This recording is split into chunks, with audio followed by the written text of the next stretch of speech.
सुप्रभात बच्चों। आज हम कक्षा 8वीं विषय संस्कृत पाठ 5 श्रृगाल कथा यानी कि कथा कहानी। श्रृगाल का आपको अर्थ बता देता हूँ। श्रृगाल का मतलब होता है शियार या फिर गीदड़। ठीक है, श्रृगाल का अर्थ क्या होता है? सियार या फिर गीदड़, यानी कि सियार की कहानी या फिर गीदड़ की कहानी। आज हम इस पाठ को पढ़ेंगे। आपको इस पाठ की हिंदी लिखनी है। केवल आपको इस पाठ की हिंदी लिखनी है अपनी कॉपी में, संस्कृत नहीं लिखनी है।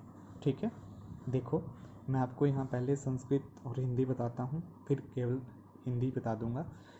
कस्मिंश्चित् वने प्रदेशे प्रचंड नाम श्रृगाल प्रतिवसति स। कस्मिंश्चित् किसी वन प्रदेश में प्रचंड नाम श्रृगाल सियार प्रतिवसति सम रहता था। यानी कि किसी वन प्रदेश में प्रचंड नामक सियार रहता था।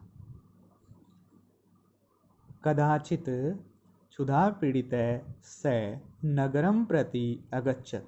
कदाचित कभी, ठीक है, क्षुधा पीड़ित भूख से पीड़ित होकर या फिर भूख से व्याकुल होकर वह नगरम प्रति शहर की ओर या नगर की ओर अगच्छत् चला गया।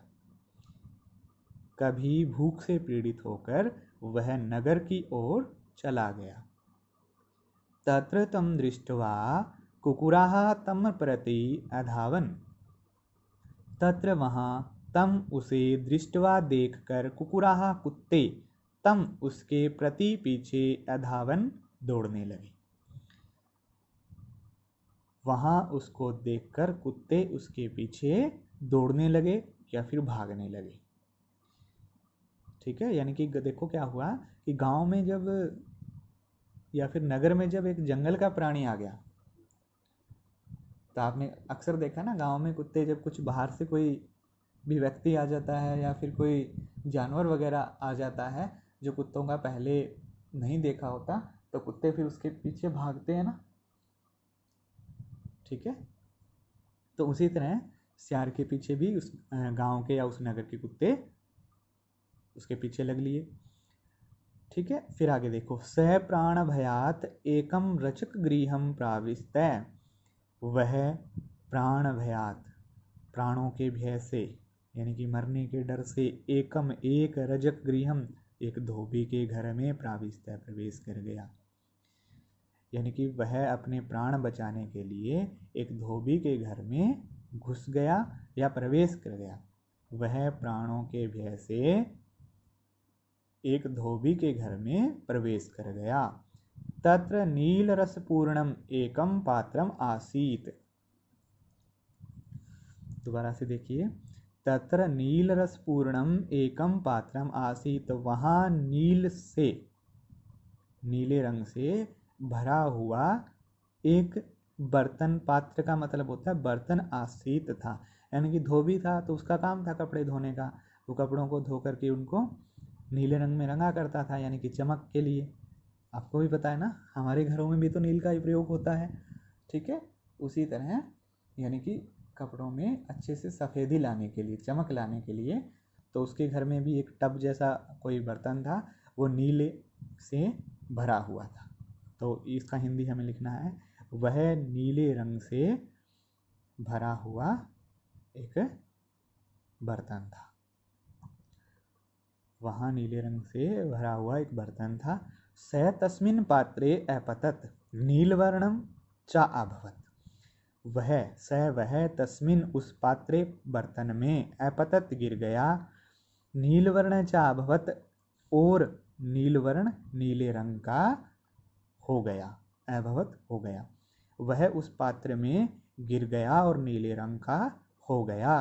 कुकुराः अपि तम च पश्यन्तत अगच्छन्। कुत्ते भी उसे देखकर, कुत्तों ने भी उसे देखा और वहाँ से चले गए। यानी कि जब उसका रंग बदल गया ना, ठीक है।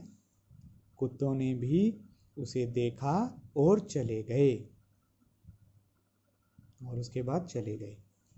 कुत्तों ने भी उसे देखा और उसके बाद चले गए, यानी कि जब वो नीले रंग का हो गया ना सियार, तो कुत्ते भी उससे डर करके भाग गए।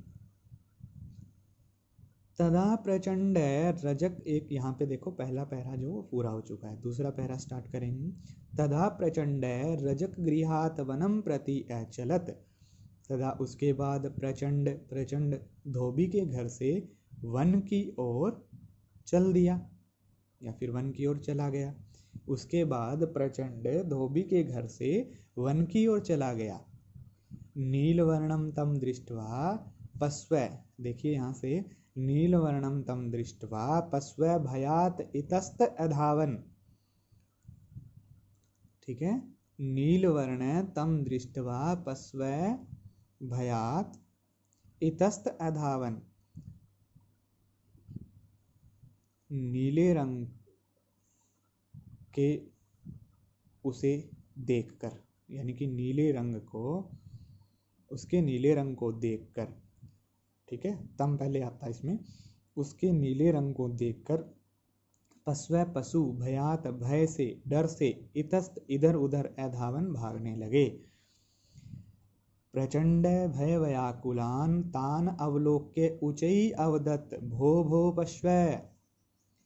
प्रचंड, प्रचंड ने भय व्याकुलान, भय से व्याकुल हुए, तान उनको, अवलोक्य देखकर, उचई अवदत्त जोर से कहा। प्रचंड ने भय से व्याकुल उनको देखकर जोर से कहा, भो भो पश्व, अरे अरे पशुओं। ठीक है, योजक चिन्ह आएगा, उसके बाद लिखना अरे अरे पशुओं, उसके बाद विस्मयादि बोधक चिन्ह। यूयम माम दृष्ट्वा, यूयम माम दृष्ट्वा किम, यहाँ पे क्या है किम, यूयम माम दृष्ट्वा किम भयभीता। तो देखिए यूयम तुम सब, माम मुझे, दृष्ट्वा देखकर, क्यों भयभीता, क्यों भयभीत हो, तुम सब मुझे देखकर भयभीत क्यों हो। प्रश्नवाचक चिन्ह आएगा ना। ठीक है, अहम तु युष्माकम राजा अस्मि, अहम तु युष्माकम राजा अस्मि, मैं अहम, मैं तू तो, युष्माकम तुम्हारा, राजा राजा अस्मि हूँ, मैं तो तुम सबका या फिर तुम्हारा राजा हूँ। ठीक है, मैं तो तुम सबका या फिर तुम्हारा राजा हूँ। तो आपको आज की कक्षा में यहाँ तक मैंने हिंदी करवा दी है, आपको इसी तरह ध्यान रखना है और पूर्ण विराम लगाना है। बाकी जो हमारा बचा हुआ कार्य है वो हम कल की कक्षा में पूरा करेंगे।